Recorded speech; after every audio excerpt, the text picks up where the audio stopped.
Hey there, listeners. Welcome to another episode. This is going to be a great one tonight. Mary's going to be taking the controls of the show tonight, and we are looking at the 2011 movie Cloudburst. It was my first time seeing it. It was interesting to view this, and it's going to be a really good discussion to talk all about it tonight.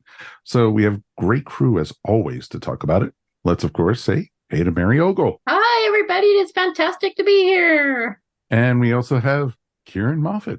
Welcome, friend. Hi, great to be here, talking about something other than Doctor Who for once. Yes, for those who don't listen to Earth Station Who. Wait, there are other things? Yeah, I know. Yeah, I know. Ciaran comes to us from Australia. Want to say howdy to everybody? Yeah, hi. It's about... lovely and sunny here while you guys are... We're in the dark. Yeah, you're in the dark. Yeah, no, it's... Yeah, we're going towards winter. He's going towards summer.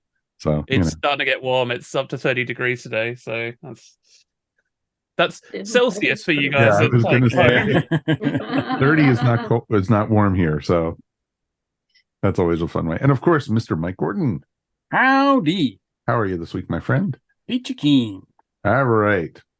Let's get started with this one. We got a lot to talk about with this. So let's take it to the hostess for tonight. Mary Ogle, take over. Thank you. Hi, everybody. It's so good to be here. Talk about Cloudburst, which is one of my favorite lesbian-centric movies, made back in 2011 by a Canadian filmmaker, Thom Fitzgerald, based on his stage play, and starring Olympia, Dukakis, and Brenda, both of whom are absolutely awesome and amazing in this. Yes, for them alone, it's worth watching the movie. Oh my God, the mouth on Olivia. On Olympia is amazing. Awesome. Yeah, I know so many women like them, so many couples like them. It's very true to life. I'm sorry, Mary, we should point out to people who are joining us that we are going to be spoiling this, right? We are totally spoiling this. We are spoiling the heck out of this. Absolutely. So if you haven't seen it, and you should, because it's available on a couple of different streaming services, no additional charge. Check it out and then come back and join our discussion. Yeah, it's free on Hulu, and it's also free on Amazon Prime. Mm-hmm. Mm-hmm. So definitely you have no excuse not to watch it. Yeah, and you can rent it almost anywhere, so for very low cost. So yeah, very easy to find. So let's talk. Just start a little bit about just summing up the story, which is Stella and Dottie are an older lesbian couple living in Maine, and Dottie's granddaughter, who is is a real piece of work. I want to strangle her. Oh my God! Tricks her into signing away her rights and sends her away to a nursing home. And Stella breaks Dottie out of the home. Stella and Dottie have been together for over 30 years. Mm-hmm. Stella breaks Dottie out of the home, and they take off on a road trip to get across the border into Canada because they can legally marry there. Otherwise, Stella has no rights. Along the way, they pick up Prentice, who is a hitchhiker who's trying to make his way home to visit his dying mother, and they all sort of bond along the way. It's a real road trip movie.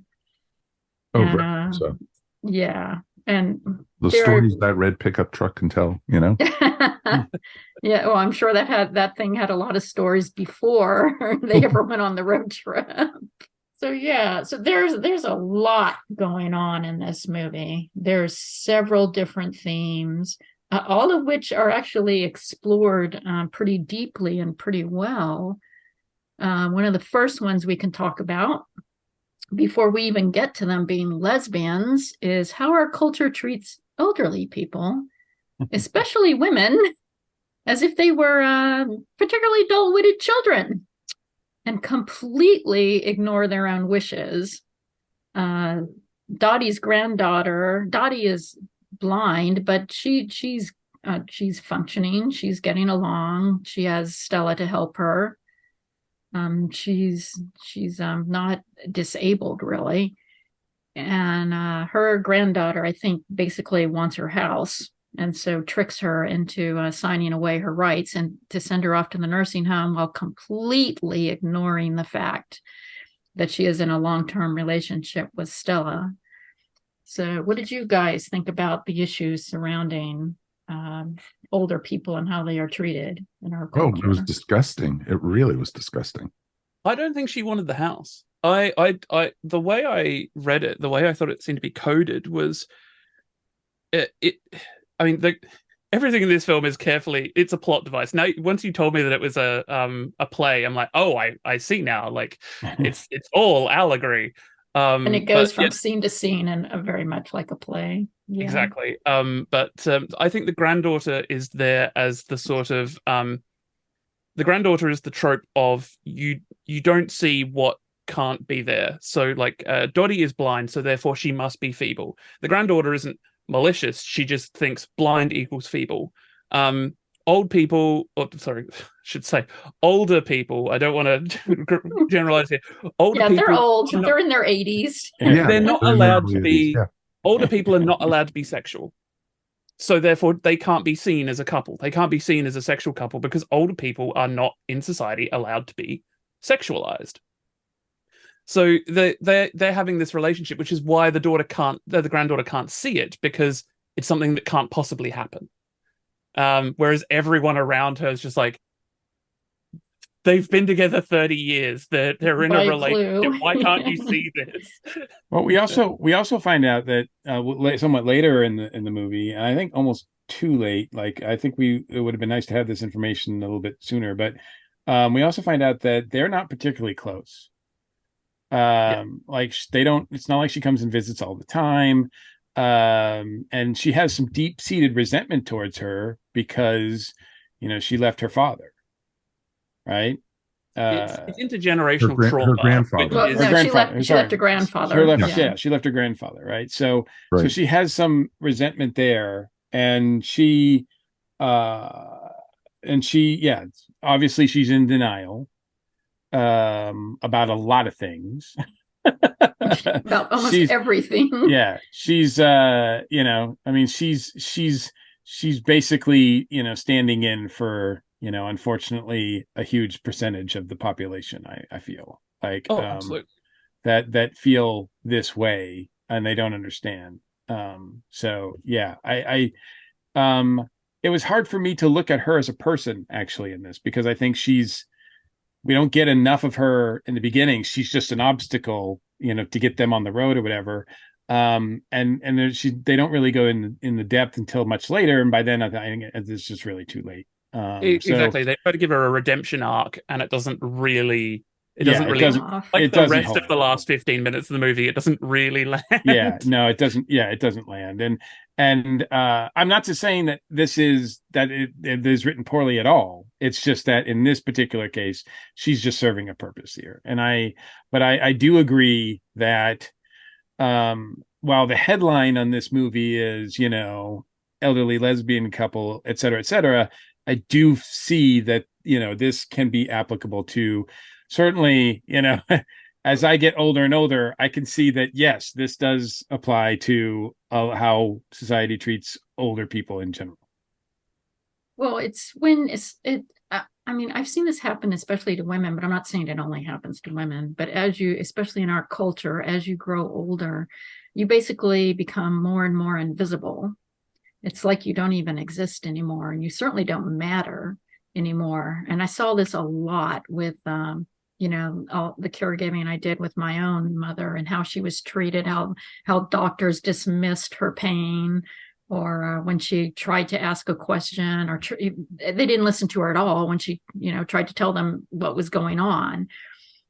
And, that I think this movie speaks very profoundly about how age is an issue that our culture does not at all deal well with, that we just tried to hide from and pretend doesn't exist. Yeah, the older I get, the more things that I like that ail me when I go to see a specialist or doctor or whatever. I'm told, oh, that you're just getting older. Like, oh, that's just because you're getting older. You need to just suffer through it. There's nothing really you could do about it. You just need to suffer through it. You could do this and this and this, but you just need to suffer through it. And furthermore, I think it's even worse in some cases that it's not that they're invisible, it's they're a hassle. It's like it's much easier to to take like mom and dad or grandma and grandpa or whatever, shove them in a home than to actually deal with them and work with them on a daily basis and take care of them. Because just we don't, our society we don't have room for that. A lot of couples are just like, we don't have time with this, that, and the other thing that I'm doing. I'm trying to make the money. I'm trying to pay the bills. I don't have time. Like, just ship them off somewhere so that, somebody else can deal with it. I think also, interestingly, just in regards to the granddaughter, I think, as I say, the redemption arc at the end basically turned that idea of how we treat elderly people on its head. With, the granddaughter took liberties with Dot because she was old and she wouldn't understand. And Dot shielded the granddaughter from her lifestyle and who she was because she thought the daughter wouldn't understand, that the daughter couldn't change. Exactly. And that sort of dichotomy of the two age groups just knocking against each other and thinking that they're not going to understand the commonality, even though we're all humans. And I think we can all understand the commonality of being human. It was interesting, Right. because, had a promise to her daughter that she wouldn't tell the granddaughter that she was lesbian. Right. And, and that was part of the problem right there. It's funny because the grandson-in-law knew exactly what they were. Sure. And, everybody knew. Yeah, everybody else pretty much knew. For the granddaughter. The granddaughter was just blind as could be to it. I wanted to strangle her at the very beginning of the movie when she was like, oh, well, it's going to go to the home and, and be in there. And you could stay here for a couple weeks till we evict you, basically. And it's like, what? Because there was no gay marriage in the U.S. for almost another 10 years or so. And it was that was the whole plot, that they had to go up to Canada because it was legal there already. I think it's all about acceptance, really, isn't it? I mean, they go on this road trip to Canada because, they obviously want to be accepted as being a couple. And they meet this, young man who's hitchhiking, and he basically becomes the son they never had, the accepting family unit that they've always all wanted. And of course, as plot goes on, you find out that, he's got a pretty awful family as it is, and he wants a mother that he can look after and, that accepts him for who he is. So I think the movie is a lot of tropes. It is a lot of tropes. Oh, big time. Yeah, but I don't mind that because I understand what they're trying to say, and in fact, they're true. Almost everything that they portray are things that I've experienced or I've seen people around me experience. Like, the whole thing, one of the tropes in here is queer erasure, which we've kind of touched on, which is, it's like the whole thing about how, you'll read an archaeological study about how perhaps they found some ancient poems, and the poetry is all about how, Icarus loved his best friend, they were roommates, Daedalus or whatever. They were like the closest guys ever, and they did everything together, and they lived together for 40 years, and then you read the paper on it, and it's all, isn't this lovely, this poem this guy wrote about his best friend. No, he was writing it about his lover, his partner, his significant other. And, you're right, and it takes it queer erasure, is one thing, but I think it also takes it to an interesting place in that being queer is fine so long as you fit in the box. Like, the second there's any form of fluidity, so like the granddaughter can't accept that her grandmother is gay, or has been in a gay relationship for 30 years because she was in a heterosexual relationship and had her mother, and people can't seem to, and like that happens. Or like, I'm bisexual. Honestly, the amount of people who are just like, get in a box, pick a box, get in it, and on both sides, or on all sides, I should well, say. exactly. And queer Yes. people can be just as bad. Yes, yeah. In fact, I remember when I was younger and I knew an older lesbian who had been in a long-term relationship with a woman and then ended up marrying a man. And I had the hardest time wrapping my head around. I absolutely admit it, wrapping my head around it, because I had put her in a box. I had seen her as this one thing. And wow, Mary, look, this is actually a human being who can experience other things than what you might, just see her as on the surface. And I mean, it actually, in the end, was a great eye-opening thing, because it really brought it home to me how people change. People are different. People are not the same things all throughout their whole lives. Mm-mm. There's a great, if I can just do a quick tangent, there's a great book by the queer comedian Mae Martin called Can Everyone Please Calm Down, about sex in the 21st century. And they talk about the sort of Lady Gaga Born This Way thing, and how it's kind of really damaging in some ways, because it can come from a place of leave me alone, it's not my fault, I'm born this way. Like you're born one way, and that's the way you stay. And that sort of attitude is, I think, exemplified in this film. The granddaughter's just like, no, you're born one way or the other, and that's it. Yeah, I mean, the granddaughter is very, very limited and rigid in her thinking. Yeah. As, and a lot of people and are. so much so that I'm sure, like, and I think she's even thinks of herself as not prejudiced, right? She Yes. thinks of herself as they like, always do. yeah, she's like, oh, I don't have a problem. Like, yeah, but she's like, I'm not stupid. It's like, yeah, you are. Well, you really are. Or She's at least you're naive. blind. You're willfully ignorant. Yeah, that's willfully ignorant and disrespectful to your grandmother. Yeah. Disrespectful to the people who are right there. I think this movie has such a light tone, and it's this sort of comedy drama. It's very light, it's very sweet, it's got some very tender moments, a lot of tender moments. It's got some good humor to it. It's got some really touching sad moments, heartbreaking moments as well. But all the way through, I'm thinking, like, it's sort of this light movie, but yet it's dealing with all these things that do not have to they do not have to be. It does not. None of this has to be this way. Yeah. None of it. It's wrong that things are like almost everything that they're dealing with, whether it's the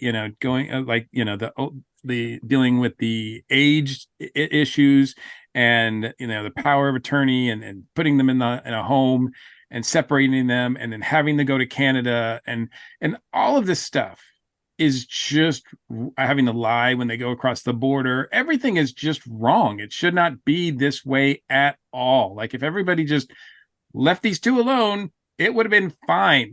Like everything would have been fine. Now, they wouldn't have had this like nice little adventure, and we wouldn't have gotten to enjoy it. But I think it needs to be said that ultimately this movie, like the thing you should learn about this movie is that none of this should really have to happen. Mm-mm. Yeah. No, it shouldn't have to be this way. No, it shouldn't have to be this way, and you shouldn't have to pretend to be what you're not just to be accepted or to even to get across a border into another country or a state. It's ridiculous. Well, it really shows how keeping secrets damages relationships, and how being forced into pretending that you are something that you are not almost always leads to some kind of damage. And like we were saying, it's not entirely Dottie's granddaughter's fault, in the sense that she has been lied to her entire life about what is happening in this relationship, and she's sort of taken that at face value. And should she have? No.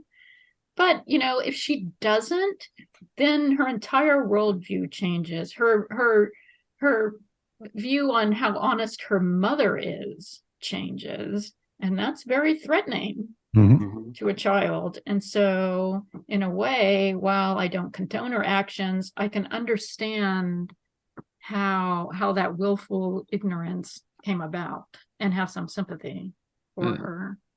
Well, they're all human beings. I mean, they're Right. not showing you anyone who is totally irredeemable. They're not showing you anyone who is some Machiavellian mustache twirling villain, two-dimensional. They're all human beings that you can totally understand why they do what they do.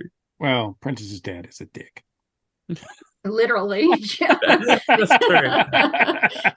Literally, we saw more of him than anyone else in this film. Yes, we saw all of him.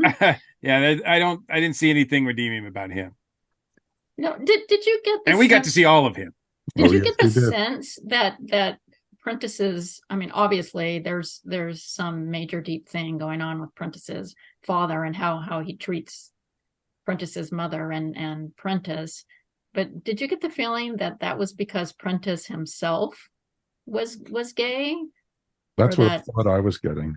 I kind of got that. I'm surprised they didn't really do anything with that, because it seemed like there was a lot of stuff there in that house.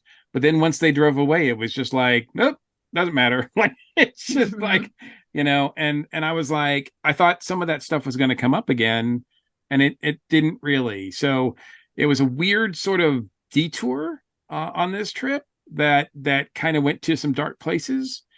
But and it's probably almost the darkest that this movie gets is what happens in that house and that relationship and that tension there. But then it's just kind of brushed off, and that was weird. To be honest with you, I came out of there and I didn't know what to think of that whole thing. Mm-hmm. I thought it was because, again, like, it was reinforcing that relationship between, that new mother-son relationship that's forming.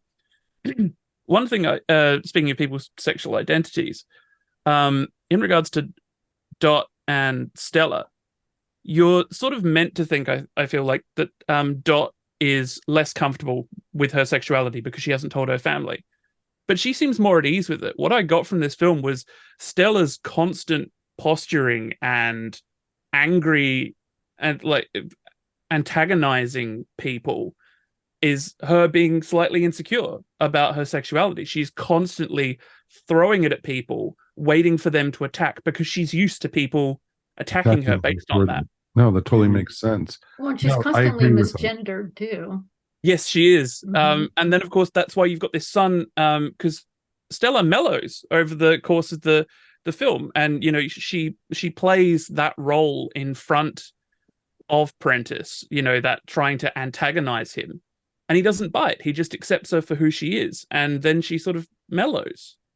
And I think that's the role that he plays in this. Like, she needs someone to accept her for who she is.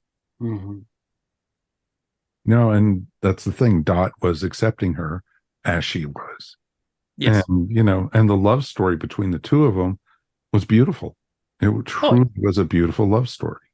Moving. When they're standing in the rain, it's just, it is one of the most quiet, beautiful, tender moments. No, agreed. And it was washing all over them, and they were loving it because it was just the two of them and nobody else. And that's what was wonderful about it. My favorite scene, I think there's great chemistry between Dukakis and Fricker in this whole thing. Great cast. They both are doing an incredible job. And but for me, my favorite scene between them is on the eve of their wedding, and they're talking about their mindset going into this, and why they didn't why they were hesitant to, each one was hesitant to get married, and the fact that they didn't think, for the longest time, it just never was on the table. It was never an option. So now that it is, it's like, well, what do you do with that? And one of them was like, well, because we couldn't, I hated everybody who was. I thought the institution was awful. And now, now that I can, I'm like, now I have to embrace that institution. That's really weird. Like, and all of those things that go with that, it's like, that to me was really, really eye-opening and really an incredibly written scene. No, very much so. Very, very much so. And just how the relationship, not only between the two of them, but then with Prentice too, that scene, the toast he gave at the bar was wonderful. And the caring and the thought of it was just amazing. It went on a bit long. I You don't can't tell me so. if you were in that bar, you wouldn't be like, oh, come on, just get on with it. No, We've all been to weddings like that. yeah, we've all been there. Yeah, but dude. they weren't at a Actually, wedding. That was pretty short considering some of the Yeah, weddings. some- I but they weren't at a went wedding, they were just- to. I did Especially like the fact. straight weddings. I did like the fact that everybody in the bar was like, "Yay!" and it was almost like they were saying, like the film was saying, lesbians are okay in Canada, not in America, but not in Canada. We always embrace them, even in like small little towns in Canada. Yeah. in Canada. No, and so I just it was awful. Awesome. At the end, though, what did Dot die from? Did she just have a heart attack, or She died from plot device. Yeah, of course she did. Yeah, Well, she died from "we have to kill off our gays" trope. It was You just can like- have gays happy so long as they die at the end. Exactly. I was so worried. I was like thinking, like I kept thinking, I'm like, please don't kill her. Please don't kill her. Like please don't kill. And they, the sort of the attempt at drowning or whatever, the accidental drowning that they almost went through. I was like, once we got past that, I was like, okay, maybe no one's gonna die here. Like maybe we just do go home and live. Like, nope. I was like, damn it. I really hoped that they would do it right. I mean, even if you have a thing of they get home and they live a happy life, even for a couple of weeks, and she just dies peacefully in her home with her wife. Mhm. But I mean, again, now knowing that it's a stage play, I understand the quick bang, bang, bang, bang, why it has to happen. Well, it would have had to be truncated, but yeah. Right. Yeah.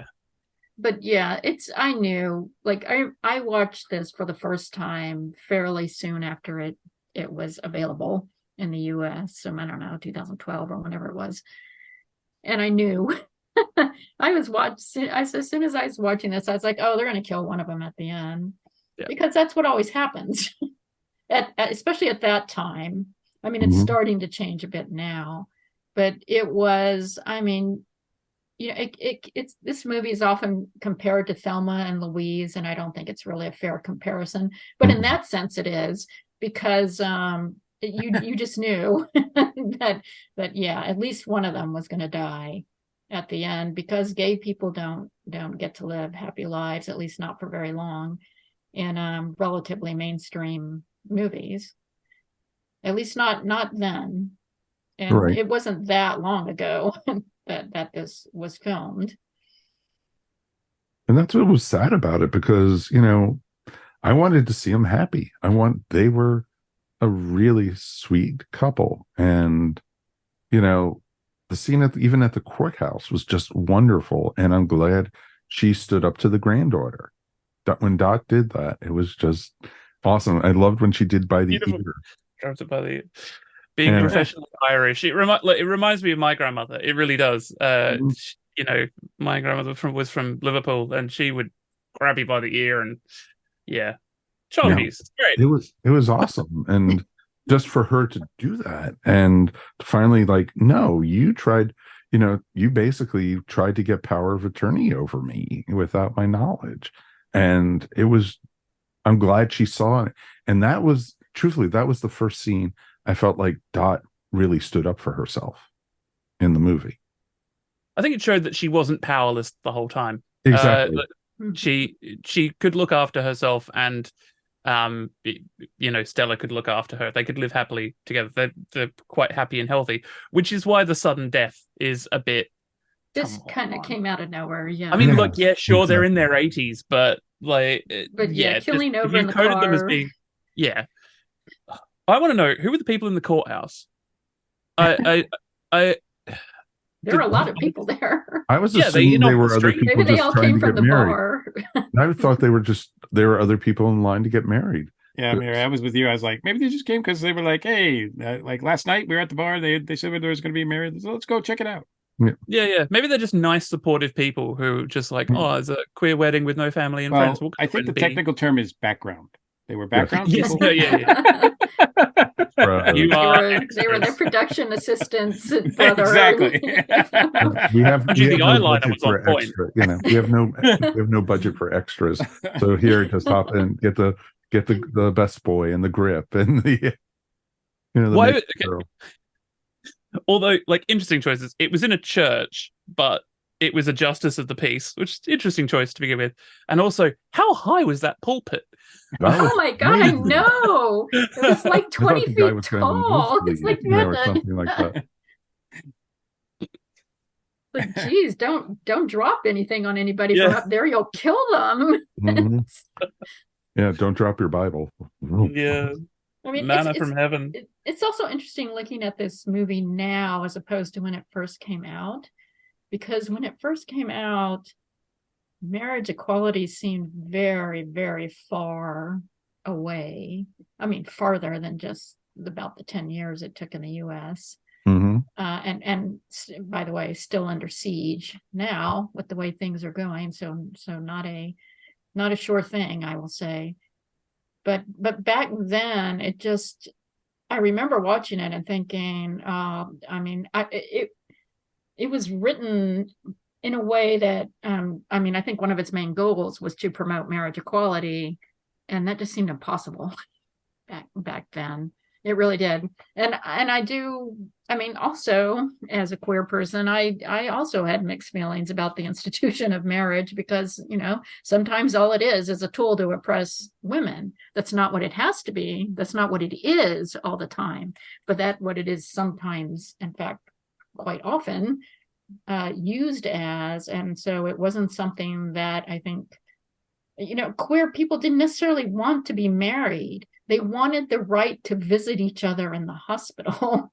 They wanted the right to live together. They wanted the right to not be harassed. I mean, I remember vividly back during the height of the AIDS crisis, having friends who were in hospital whose partners could not visit them unless they somehow snuck in, which sometimes they did, because, there were sometimes, allies among the medical professionals.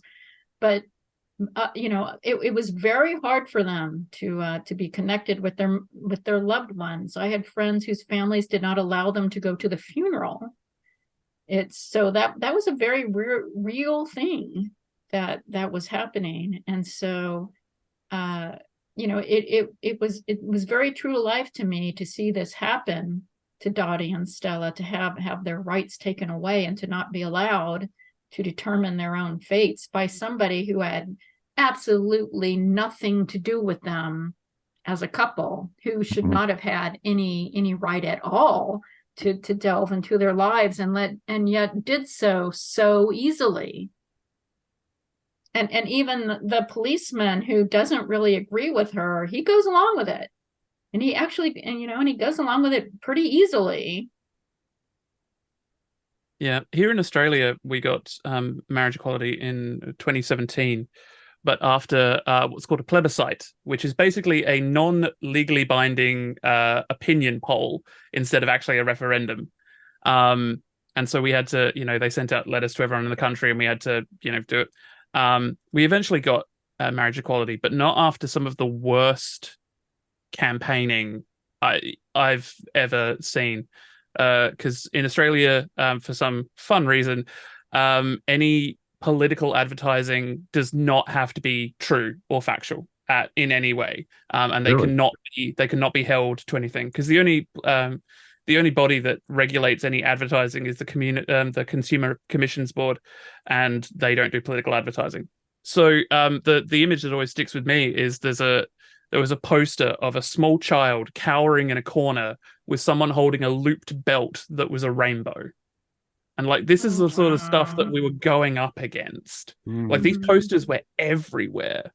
And yeah, like, marriage equality seemed so far away. And like, the amount of people who, like you said, the institutions for marriage, you've got people think about marriage as religious marriage, whereas what we wanted was legal marriage. Whereby, legally you're entitled to, half of, like, we weren't even recognized in, long-term relationships or anything like that. Now we are, but being married just meant being able to have power of attorney, being able to visit someone in the hospital, being able to share property, which being able to share like medical benefits. It just seems like it's well, we have socialized healthcare, but Yeah, pretty much every other industrialized country does. Now who's on the high pulpit? Yeah. No, just kidding. Looking down at the rest of us here. But no, you're right. Like, just being able to share the things that that straight people do, that straight people take for granted. It's not about being married in the eyes of God. And sure, marriage was created as a religious institution, but now it's a legal institution. Mm-hmm. And yeah, look, I think there's always going to be the people complaining and, so, I don't want to make cakes for queer weddings. Well, you don't have to. No one's asking you if you're like, no one's actively going and searching you out if you don't want to make queer cakes and saying, right, make me a rainbow cake. Or else. But yeah, and you're right. Like this movie, it is hard to kind of think back to that because it's now been, a bit better for a few years, but remembering that how hard that was. And look, it's one of those weird things looking at other countries that have it, because of course America got same-sex marriage before Australia did. Looking at America and Canada and the UK and the European Union all having same-sex marriage, and then thinking about other countries that still don't. I shudder to think if someone's queer in Russia.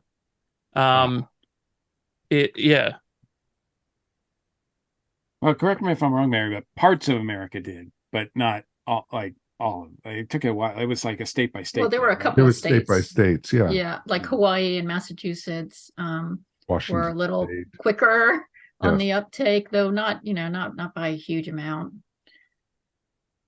But it was important. It was important for that to be recognized countrywide. Yes, absolutely.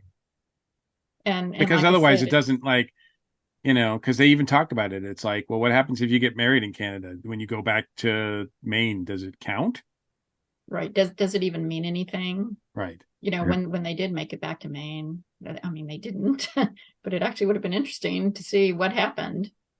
If they did, now with Dot passing away, does Stella get the house, or is it not recognized in the United States? And Well, it would have passed to her granddaughter. To her daughter. I'm sure if her daughter. Well, the daughter was dead already. Well, then it was going to pass to her granddaughter, I'm sure, because that's the way it works. They wouldn't have unless she had recognized Stella at all. Unless she had a will.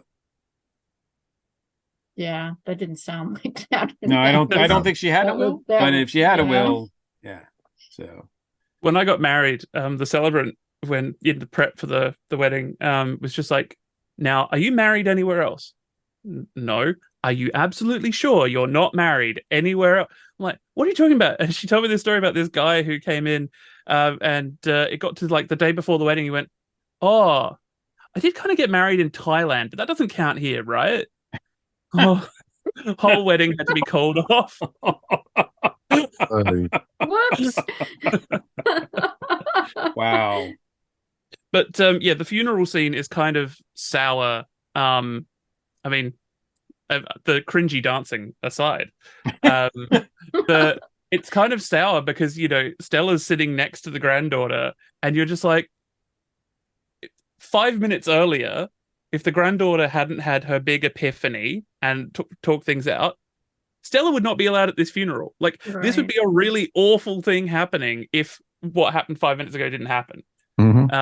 And it's kind of hard when the movie flips it like that on you. Yeah, well, they are. I will say that they're trying to stuff a lot into a short amount of time. The movie's only an hour and a half. It's not like, one of the 3.5 hour movies we have today. It wasn't a Scorsese movie. No, it was not a Scorsese.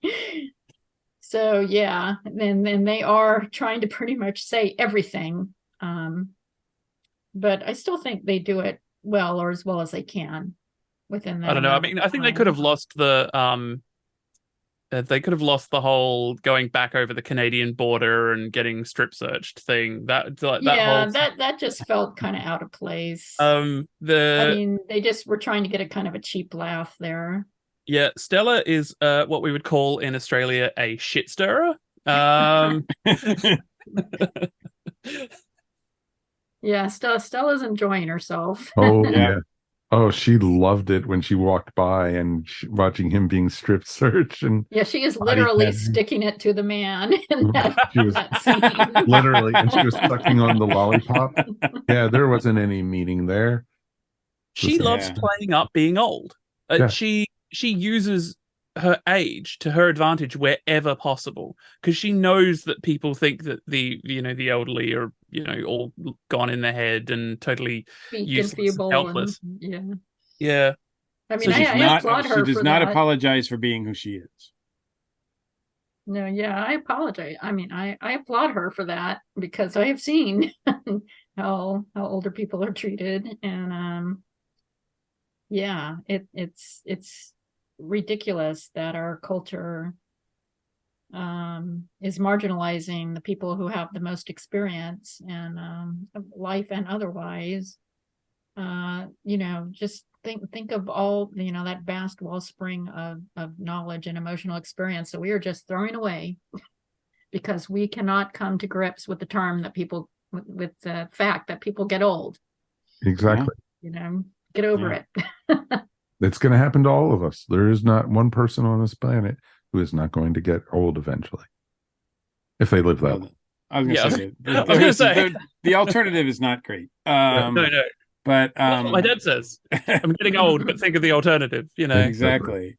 Yeah, I mean, on the subject of Stella too, I mean, I think really, Brenda Frick and everybody else does a great job, but Olympia Dukakis really excels in this. And I was reminded that oddly enough, we covered we reviewed another one of her movies not too long ago when we did Moonstruck, and completely different, character.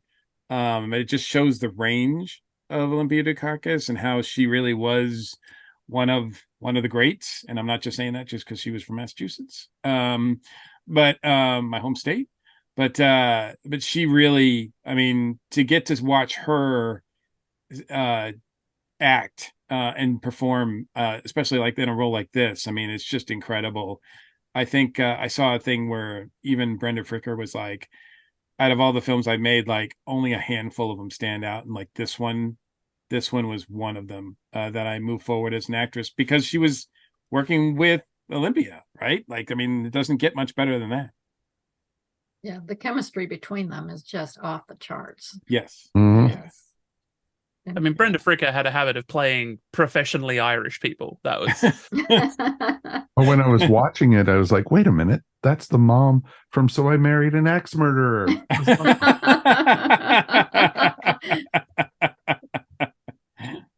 So it was I was like half the movie, I was like, I know that face. I know that face. Yeah, I don't know. I haven't seen her in much. I think the last thing I saw her in was My Left Foot, actually. That was how long ago. I don't really have seen her. I haven't seen her much.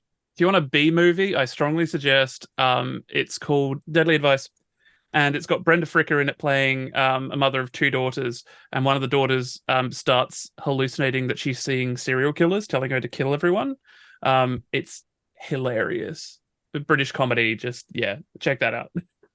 But I think everybody else in this movie is probably a Canadian actor, and maybe they're of some renown there. But they're solid, they're okay, but it's really those two that, and it should be. I mean, this is that movie for them, and I think it's worth seeing just on their performances alone.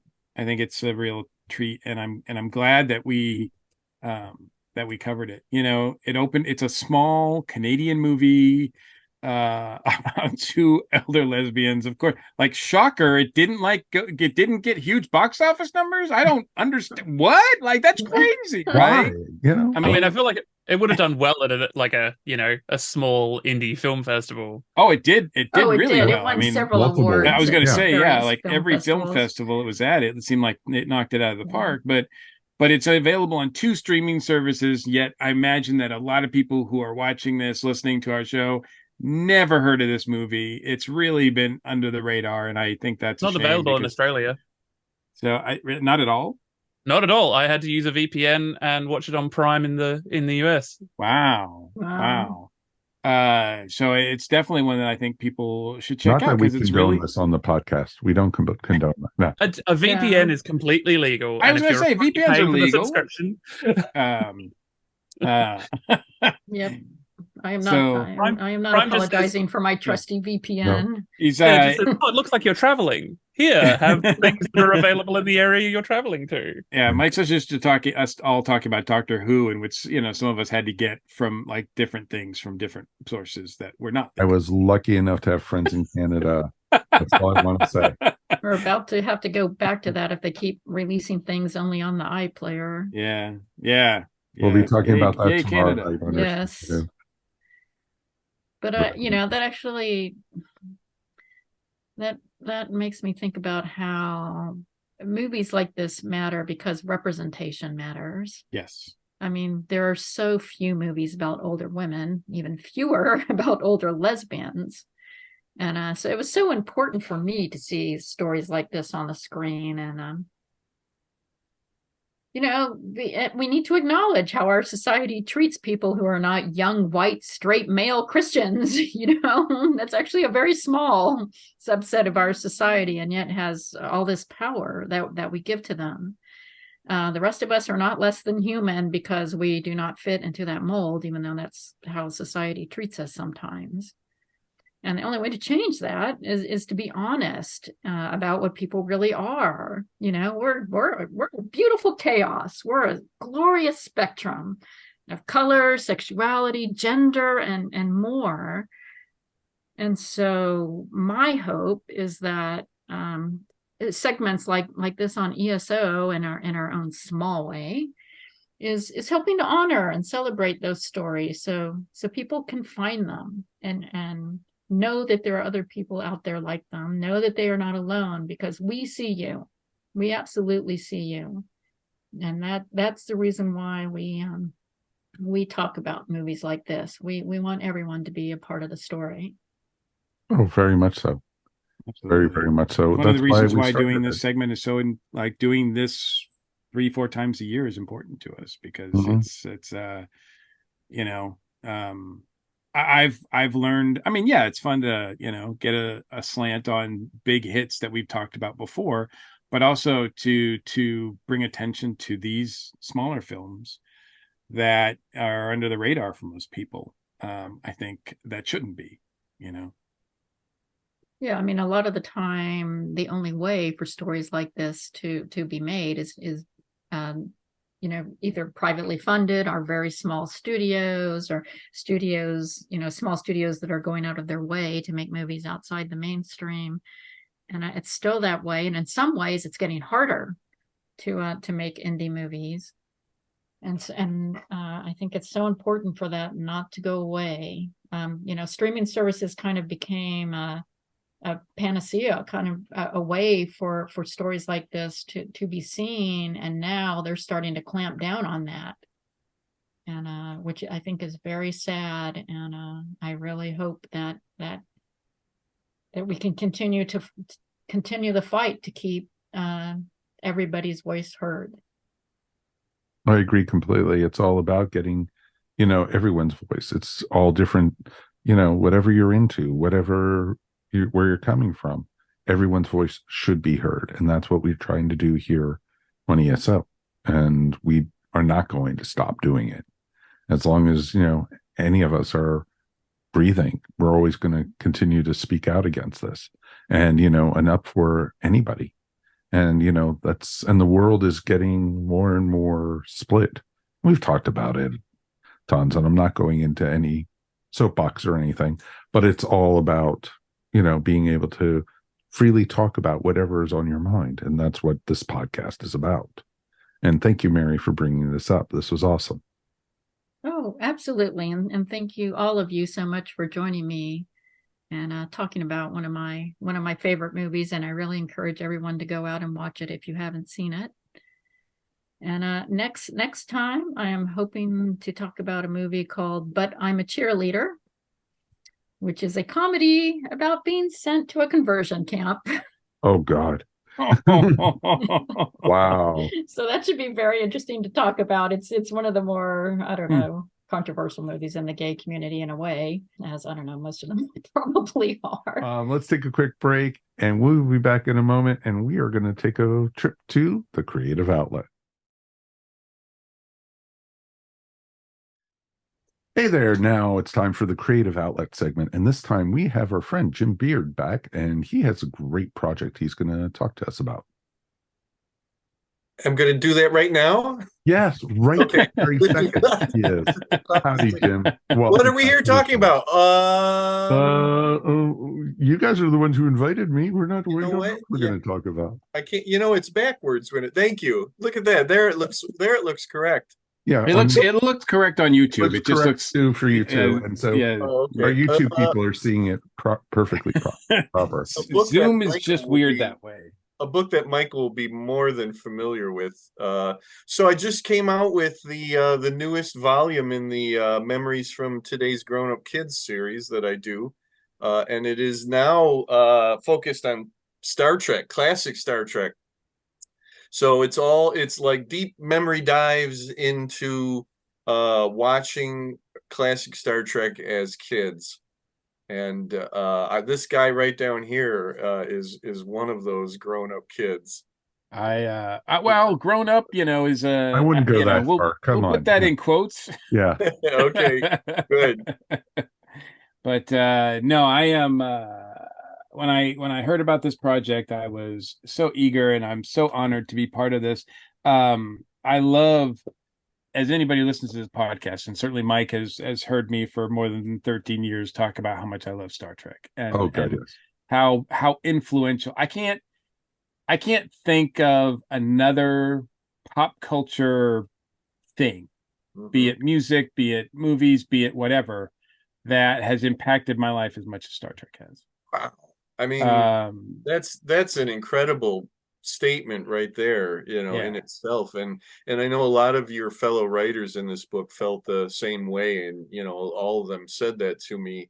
And to me personally, I think it really comes through in each and every essay here. So what I did is I asked everybody to think back to that first time that they encountered the show, and then to talk about it. I mean, to really dig into it. And just so everybody out there knows, is what we were focusing on is childhood recollections and observations. I mean, we can all sit here now as, and then you can put this one in quotes, adults, and take it apart and look at it and everything. But I really wanted everybody to really knuckle down and talk about, instead of dissecting Mr. Spock today and going into, all the levels of whatever, what did you think of him as a kid?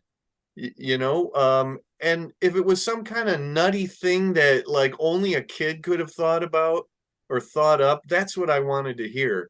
And I think it really came through in this book with everybody's reminiscing about the show. Yeah, that's what I love about the series that you do with these books, because I mean, anybody can pull up Wikipedia, and there's countless books that have been written about documenting behind the scenes and in front of the screen of what happened on Star Trek and everything like that. But these are people who this is full of people who have some of them have got a chance to work officially in some capacity with Star Trek. And what they felt like, what was it about that first encounter with the Enterprise and its crew? Like, what was it that sparked them to be inspired? Yeah, and that's one thing that I wanted to make sure that happened in the book, is that there was plenty of people who went on to actually, a lot of them are Star Trek novelists. Which again was really important for me to have. The other thing that I wanted to do, and Michael, you hit on a really good point there, is that there is a lot of books. If you want to know the ins and outs of the behind the scenes and starting with Gene and going from there, then there's plenty of that out there. But when you get down to a personal reminiscing like that, there really isn't a whole lot, other than William Shatner has his Star Trek Memories book, but Which I think he's got 4 of them at this point. we were actually beating the first one. I guess I think they've recently been reprinted or something like that. For a while we were actually on top of the charts above him. But one of the things that kind of concerned me in a way is that I think classic Star Trek is kind of slipping away a little bit. There is so much Star Trek now beyond that. And classic Star Trek in itself has been rebooted. Today the focus is on Star Trek Strange New Worlds and the animated shows. And honestly, to my point of view, in my opinion, I think that the original 60s show is kind of starting to slip away as far as people maybe not talking about it as much, or people's memories of it just getting a little dimmer as we go along. And I really wanted to do a love letter to that show, and that's not putting down any other Star Trek property whatsoever, Right, but right. rather saying let's all stop for a moment and remember where it began, because it's really important, everything that show did, and long before anything else came along like it. Yeah. If you had reached out to everybody, a whole bunch of people, and said, "Hey, I want to collect a book of essays on, what's wrong with Star Trek now compared to back then," I'm sure you would have gotten like 5,000 entries, if not more, right? That's not. But that's not. I'm glad that that's not what this book is about. It's about not to dissuade anybody from enjoying new Trek. It's not about new Trek versus old Trek. No. It isn't about that at all. It's about like just this singular thing that happened, and it happened like a couple times, because it happened in its original run in prime time, and then it happened again for a lot of us, like myself, in syndication. Yeah, where we were introduced to something that nobody had seen before. And that was the other thing that was okay in this one. In a lot of the other memories books, the volumes that came before there, you had to, to be in the book, you had to actually be there at the time. The Dark Shadows book is a good example. This one, I said, it doesn't matter when you first encountered the classic series. I want you in the book. I want you to talk about it. And if anybody out there is thinking, oh, well, you've got, 25 essays and they're all going to be about the same, everybody's going to say the same thing. There is so much variety in this, and it's exactly what I wanted. There is a lot of lighthearted anecdotes, and there's some that are not as lighthearted, where people were maybe in a difficult time as a kid. Something was going on, and Star Trek was literally the beam of light in their little lives at that time, and that's something that they've carried forward with them. So you're going to get a lot of infinite diversity and infinite combinations in this book. See what you did there. Impressive. It is an amazing collection, and thank you so much for spearheading, for being the captain of our endeavor there. Because I know it's not easy doing doing my own anthologies. It's not an easy task. But boy, it can be so rewarding. And looking at all these essays that I've got a chance to read so far, even the man, I got to give a shout out to the cover artist too, because the cover art's just really fun too. Thank you. I've been getting a lot of compliments on that, and the compliments all go to Ron Hill, my artist on that. It was exactly what I wanted. He's got a little Jack Davis vibe going on in there, and I was so glad that they came through. How many people have come up to me and said, I recognize those toys. They were terrible, but I recognize those toys. So everything the kids are holding on that cover are all real Star Trek toys. Why they were Star Trek toys, no one seems to know, but they were actually Star Trek toys. Absolutely. Well, very cool. Well, it's of course it's available at all booksellers, right? Particularly Amazon, right? That's correct, and both for ebook and print editions. Excellent.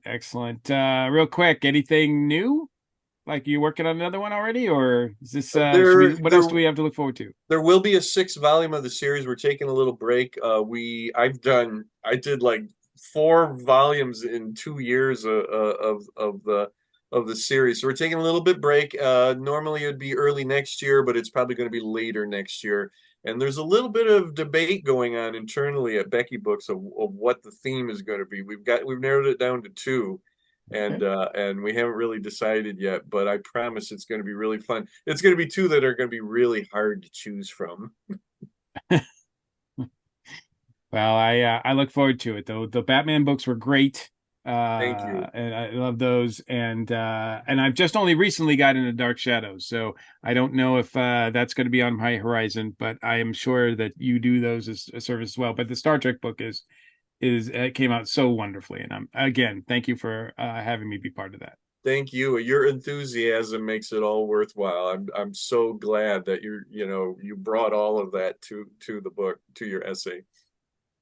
So where can people go to find you online to see to keep track of what's next? Yeah, Facebook the page is called the Jim Beard and Becky Books page. So drop me a line there, or I am at Twitter/X at writer Jim Beard, or if you want to just see all the books, pop over to Amazon, put in my name under books, and you're going to see everything there.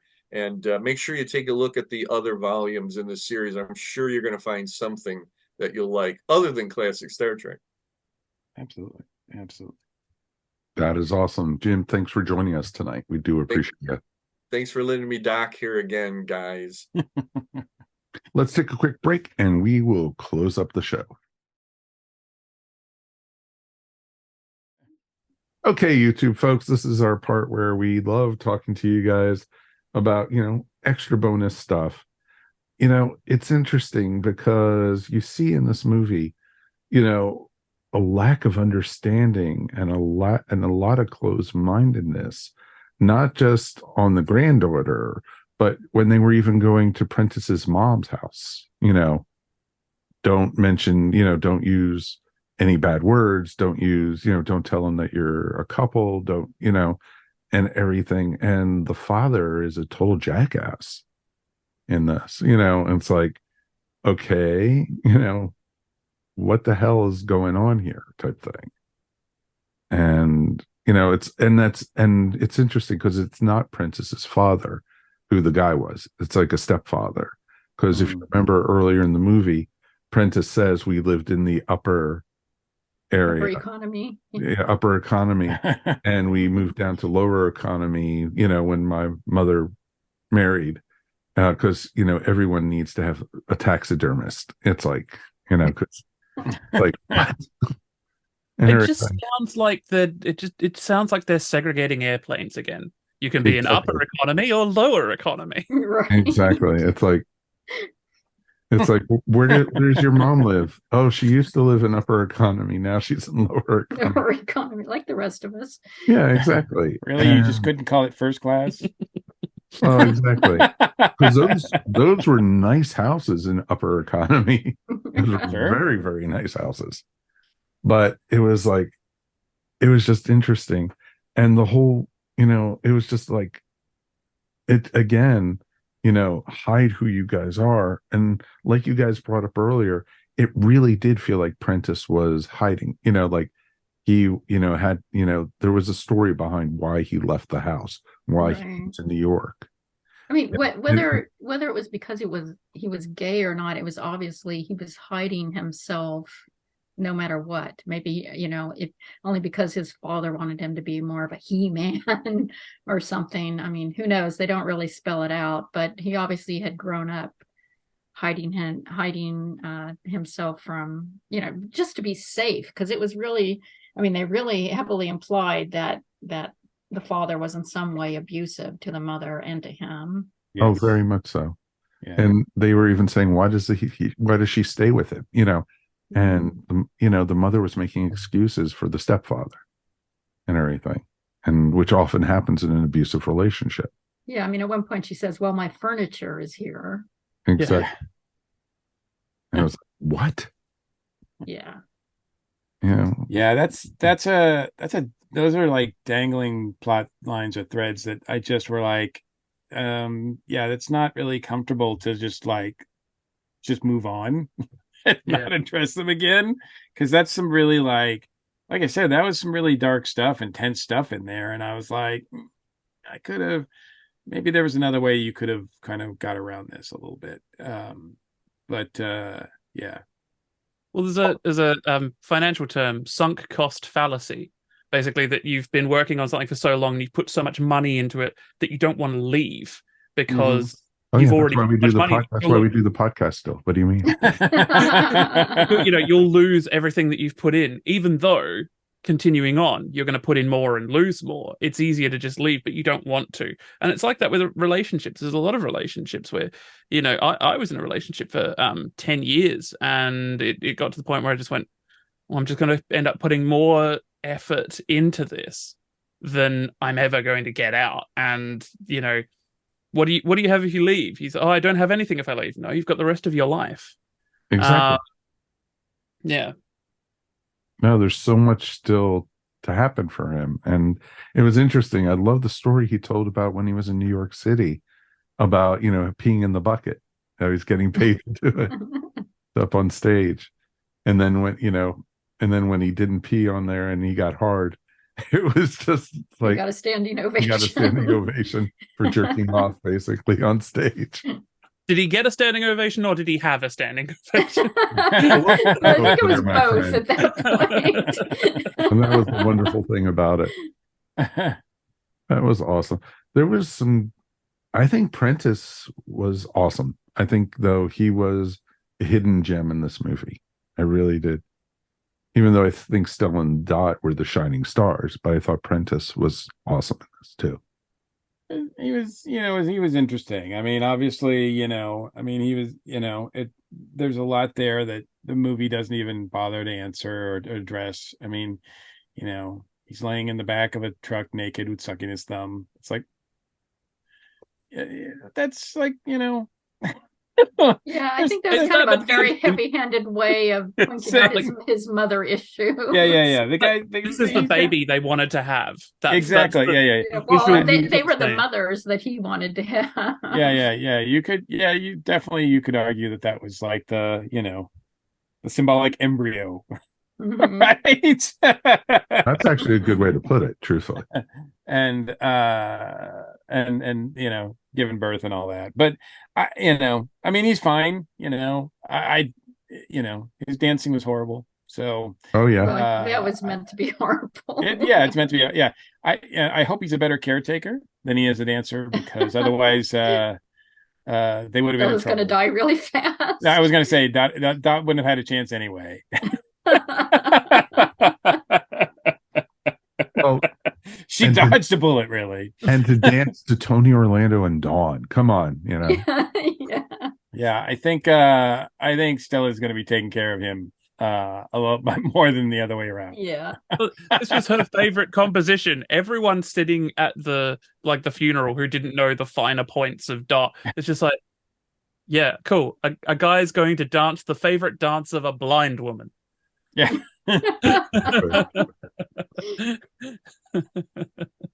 Well, I did sort of like the comment by the granddaughter, like, he's literally dancing on my grandmother's grave. Yes, and Stella's just laughing her head off. I mean, yeah, on the outset, looks a little suspicious, looks a little disrespectful. But but yeah, she's laughing, and I did think the whole message about having that one perfect day was very nice, and they sort of wrapped it up pretty in a nice heartfelt way, and a sort of beautiful scenery, beautiful sunset. Oh yeah, we didn't talk much about the production values, but man, this is beautifully shot. The cinematography, the cinematography. Oh, it's a lovely soundtrack with a lot of Katie Lang. Sure. Love the Katie Lang. That was a bit of a stereotype, wasn't it? I think that was the point. Two old lesbians running around listening to Katie Lang. I think they did that on purpose. That was the point. I loved it. Like, who is this? Oh, that's Katie Lang. But yeah, a lot of just still landscapes with figures moving through them. Just a lot of still landscapes. No, But but actually, it felt very stark. It was like some of those, if you've seen Norwegian movies, Mhm. they Yeah, have yeah. that kind of like really stark scenery. I thought it captured very much a lot of Nova Scotia very nicely and everything. And we've been up there and it fit. And when they were at the island and they realized it was the base of an island waiting for the tide to come in, we've seen that happen and everything. Literally, we were up in, I think, the Bay of Fundy, and the caves that we were visiting, they told us to get out because within 35 minutes they would be filled with water, up like maybe, almost like 20 feet up. That's how quickly Wow. the tide comes in. And so they were lucky and everything. It was just like, so it was neat to see. And I love the villages and everything. And it was gorgeous shot and everything. So it was very cool. What kind of lasting message would you have gotten from this film? I'm going to put that out to each one of you guys. Start with Mary, of course, since it was her pick. I mean, what really sits with me after watching this is that it's just all about acceptance, and acceptance on all sides. Not hiding away from reality, not pretending things are better than they are, not pretending you are something that you're not, and accepting other people even though you do not understand them, because the point is not understanding them. That's it. What matters is that you let them be what they are. And I think this movie really resonates with that message. Gotcha. No, I agree with that. Ciaran. Yeah, it's all about acceptance. I think the thread of the movie that I liked more, because I think they tried to pull along the thread of the acceptance of the family unit, the son that they never had, the mothers that he never had. I liked the message of what they were willing to do for each other. They'd been together 31 years, and the lengths that they were willing to go to be together, to continue their life. Their life was going to vastly change by doing all of this. They could have been arrested. They didn't care. They just wanted to be together and happy and live out their life together. I love the meanness. I love the casual meanness that sort of comes up after a long time in a relationship, just needling each other and just kind of being, as I say, just a little bit mean to each other, but in a very comfortable way, that they're entirely comfortable that it's not going to be misconstrued and they're not going to, think anything bad of one another no matter what they say. No, very much so. Mikey, what about you?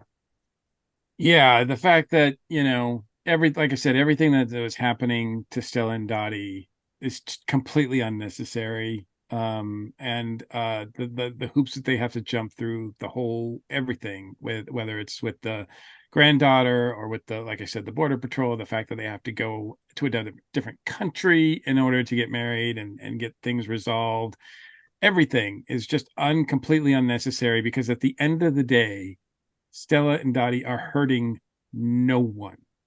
They are just two people, two older people living their lives together, trying to make the best of it they can. They're hurting no one. They are a threat to no one. And yet all these things are against them, and the people and society and legislature and everything is against them. And they are just these simple, sweet people that are just wanting to live their lives. It's just on that front, it is a very, very telling movie about something that doesn't have to be this way. No, agree with that completely. It's interesting. To me, it is about acceptance. It is trying to live your life the way you want to live with it.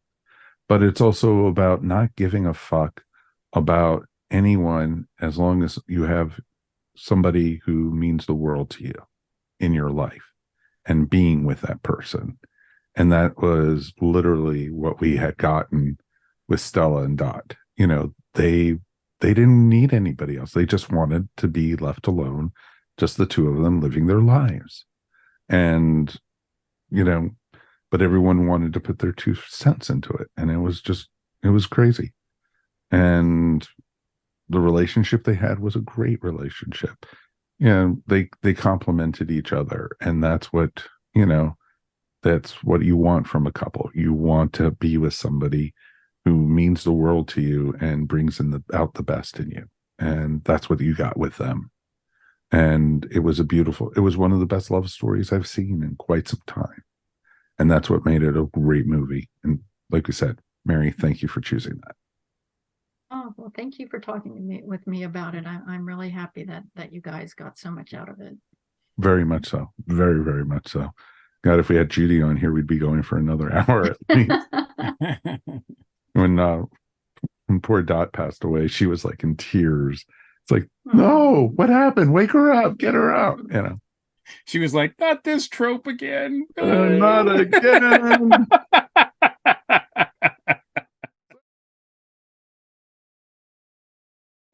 So that's going to wrap up another episode of the Earth Station One podcast. I want to thank everyone for joining us tonight. Ciaran, you made it through your first episode of Earth Station One. Congratulations, my friend. Thank you very much. I enjoyed it. I always enjoy talking with you guys. Oh, it's always a blast, my friend. Anything you want to promote or shout out about? Oh, by the time this comes out, the first 2 episodes of my new Doctor Who podcast, Please Attend Carefully, will be out. Yay! So check that out. You can go to pzinner.com.au to check that out if you want. That is awesome. That is awesome. And Mary, bless you for picking this. We really appreciate you. Thank you so much. I really enjoyed talking about it with you guys. Anything you want to shout out about or promote? Well, you can find my artwork at mariogle.com or on Etsy at EvisionArts. Okay, that's perfect. And Mr. Mike, we've made it through another one. We did, and as always, it's my pleasure. Anything you want to shout out about? Just real quick, October spooky season is over. We did our countdown to Halloween episodes, and I finished up my marathon of spooky movies. I think I ended up watching 22, 23 classic horror movies or horror movies, whatever you want to call them, over the course of October. So now it's time for November, my birthday month, and so I am picking another genre to spotlight, and I am calling it Noirvember, because I'm focusing on film noir. And so I don't know how many movies I'm going to get through. It's not going to be a movie a day, but I'm going to try to watch as many as I can this month, and I will be posting all about it in my various social medias, as well as those people who are members of the Letterboxd app. If you are a member, that shoot me an invite or a friend request or however that works, and then we can get connected that way.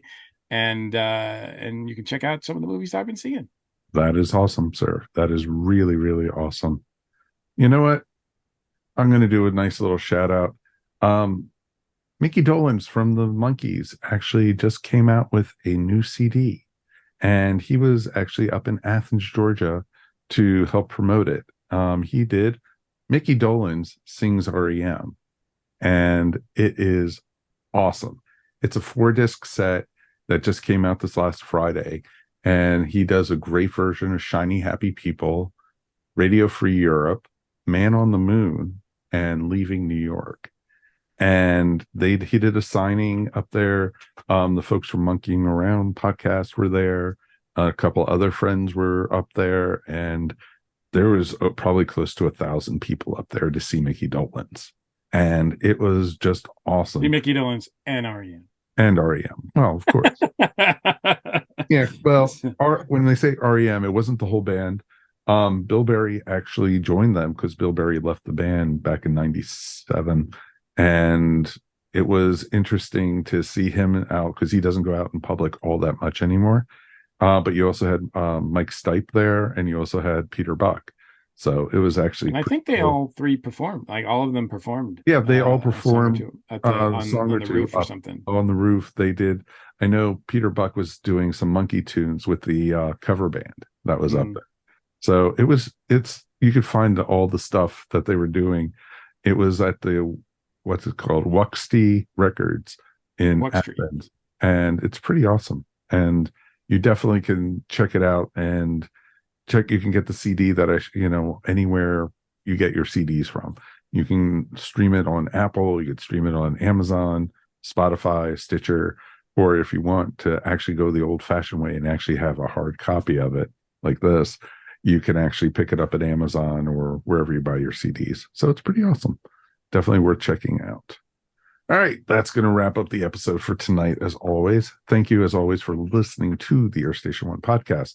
Always remember, we couldn't do this without you.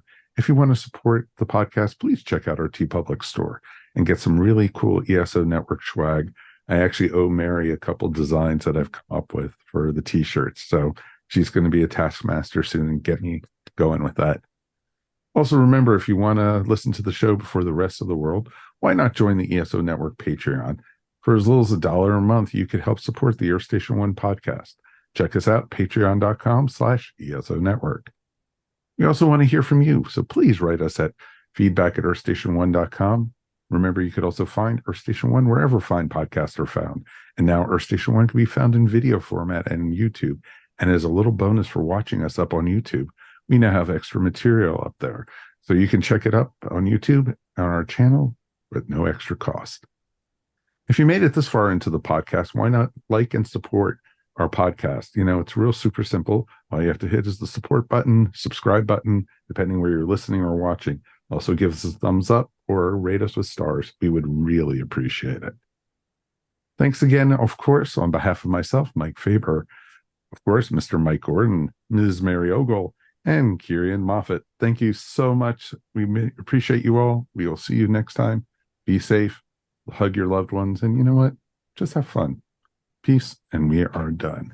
Ciao. Bye, everyone.